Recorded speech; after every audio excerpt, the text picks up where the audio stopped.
what could possibly be our motivation to fly a single-engine piston airplane over the North Atlantic.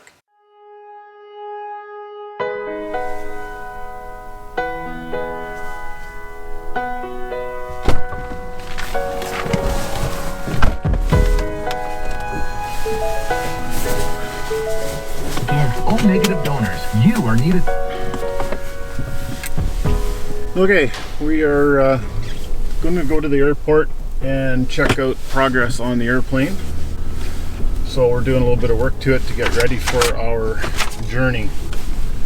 Some of it's very preventative, necessary maintenance that we want to be absolutely sure when we're going to fly over extended stretches of very vast ocean that the airplane is definitely in 100% tip-top shape. So some of this is also just maintenance and work that's being done because it's being triggered by other things. So we're doing a paint job on the airplane right now, which really isn't necessary for crossing the ocean. Lots of people fly single-engine airplane over the Atlantic. Longest stretch for us is about 2.5 to 3 hours over water. So we want to make sure everything is in good shape. I'm going to be flying this trip with my flight instructor Luke Penner, who is a very, very accomplished pilot. He is chief flight instructor at Harv's Air in Steinbach. Multi-engine pilot that flies a lot of charters through northern Manitoba and some very, very desolate country. He's never flown this route before, and so we're both really looking forward to figuring out the challenges of what it's going to take to do this. And it's a big deal.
I have this insatiable desire to see more of the world.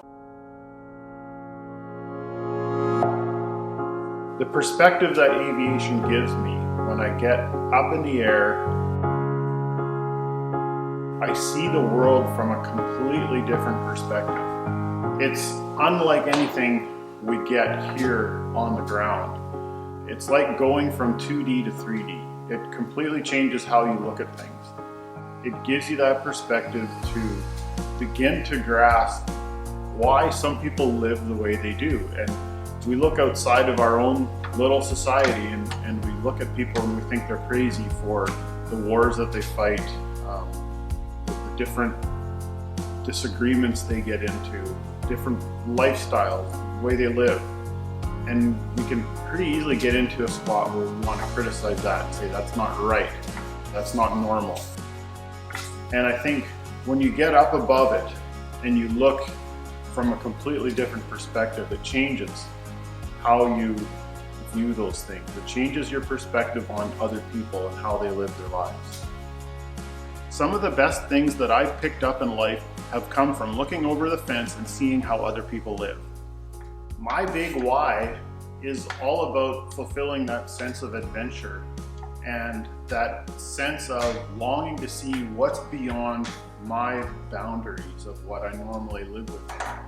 My big why is about the personal challenge of doing something that stretches me. It really pushes me beyond the boundaries of what my comfortable little life here in North America. It forces me, especially in aviation. It requires so much preparation, so much training, so much forethought.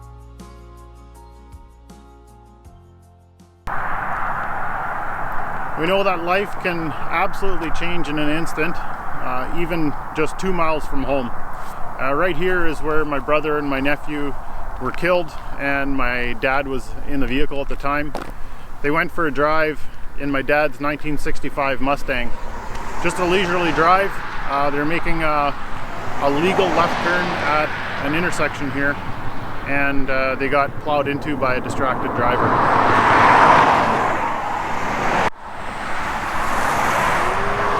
The truck plowed into them from behind, and they ended up in the ditch over here, and the truck landed on top, and my brother and my nephew were killed instantly.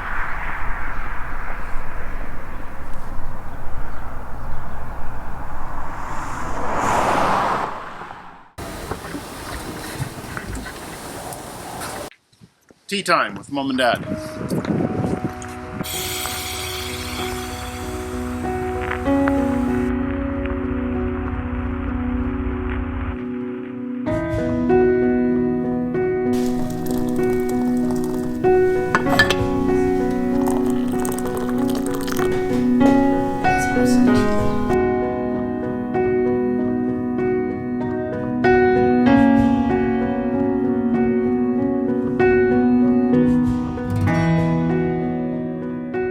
So what do you think about this, your son doing this big adventure across the sea? And I say, well, knowing Chris, I know he's done a lot of prep work.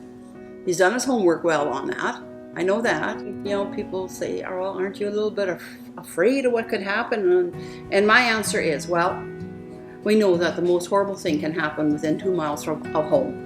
So am I a little bit afraid? Of course I am. I wouldn't be a mother if I wouldn't be concerned about things happening. Does that mean that we shouldn't do different things because we're afraid of what can happen? No. We need to live life and,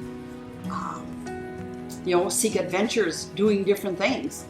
I just think there's too much of this beautiful world out there not to go find it. Mm-hmm. And remember that, was it hang glider? No, that was ultralight. Yeah. That you bought without wings. From the Bill Clausen auction. Yes. Yeah. Mm-hmm. Yeah. Mm-hmm. And you brought it home to McGregor, and we still lived on the Beaver Road. We found the videos. And we found that video. Yeah. But this one with that ultralight, that's just hilarious because you're going as fast as you can down the Beaver Road without wings. When I think about like some people asking you why is he doing this? And I think for me, yeah, a lot of it comes back to August 8th, 2013. And, you go through something like that and you realize that we just don't know how many days we've got. 2 miles down the road. Yeah. Mm-hmm. When they weren't back at 6, I was getting a little anxious, and I texted him. Well, I remember coming into that waiting area, and the first thing I remember was seeing, well, I see a whole bunch of people sitting there, and then you tell them sort of what you're there for, and they didn't tell us to take a seat, and that to me didn't seem like that was a good sign. Well, they took us to the quiet room. They took us straight into that quiet room. Mm-hmm. Mm-hmm. And that felt pretty odd in there. Yep, but it did not click with me at all. No. Remember them closing the door? When they closed the door, then I knew this wasn't going to be good. Mm-hmm. Yeah. I think we've tried as hard as we can anyways to hold our heads high and bring whatever good out of it that we can. And for me, I think that's part of what I'm trying to do here is make the most of what I've got left, because I don't know how much I've got left. Mm-hmm. And my heart burns with desire to go and see the world, and I love airplanes, and I love what aviation does for me, and I think that's just a internal desire that God's given me, that just what I want to do. Mm-hmm. You know, hopefully you can turn some of that passion to stir other people too. Yeah, that's a big thing for me too. Yeah. I don't like seeing lives wasted, Right. Mm-hmm. right? No Yeah. matter what circumstance you're in. Yeah, that is a question, right? Yep. Yeah. How do you do that? I don't think you do it by sitting at home on your couch. No, you don't. That's right. I think the other really positive thing that came out of this is actually affected me a lot to this day, and that's how the people in our companies really stepped up. Watching that whole thing unfold was an absolute miracle because I had zero involved. I went from 100% fully engaged, totally in charge, to zero in a heartbeat. Put the right people in place and let them make decisions. Let them take charge of their own destiny. And ever since then, I have not been as actively involved as I was before. And I've learned to let go and trust people, empower them, let them do their jobs. And I've found out that actually they can do a lot of things better than me. And at the end of the day, that's really what's allowing me to do this. It's not anything that I've done other than let go. Yes. And just let go and let them go. And I think there's a lot of people that haven't quite figured that part out. That the more you let go, the more freeing that is. Yeah.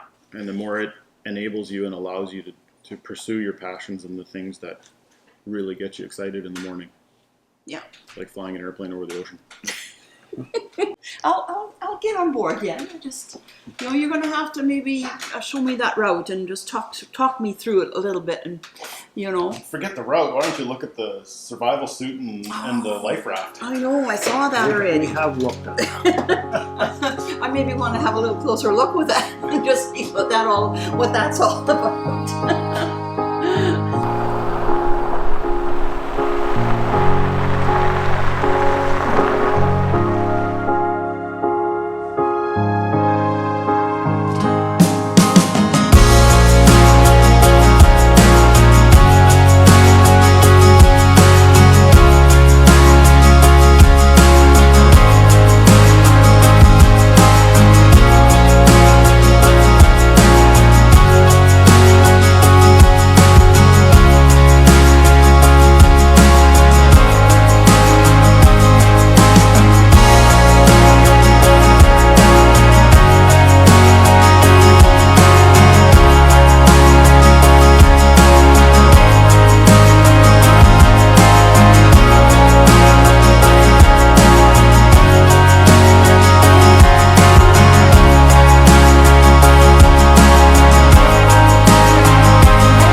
Does it matter if like a little bit of your head is? No. Do you and I look like professional filmmakers?